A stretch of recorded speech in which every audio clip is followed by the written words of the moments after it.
Hi, నేను doctor Priyanka, homeo physician. రోజంతా screen scroll చేస్తున్నారా? ఫోన్ తల వంచి చూస్తున్నారా? అయితే ఈ రీల్ మీకోసమే. మీకు టెక్స్ట్ నెక్ సిండ్రోమ్ వచ్చే అవకాశం ఉంది. ఈ టెక్స్ట్ నెక్ సిండ్రోమ్ అంటే ఏంటా అనుకుంటున్నారా? చెప్తాను.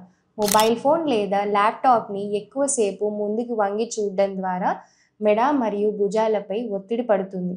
దీనివల్ల సిమ్టమ్స్ మెడ నొప్పి, భుజాలు బిగుసుకుపోవడం, హెడేక్ రావడం, బ్యాక్ పెయిన్, దీంతో పాటు దీర్ఘకాలంలో మెడ ఆకారం మారే ప్రమాదం ఉంటుంది. సో దీనికి సొల్యూషన్ ఏంటి? దీనికి 20-20-20 రూల్ అన్నది ఫాలో అవ్వాలి.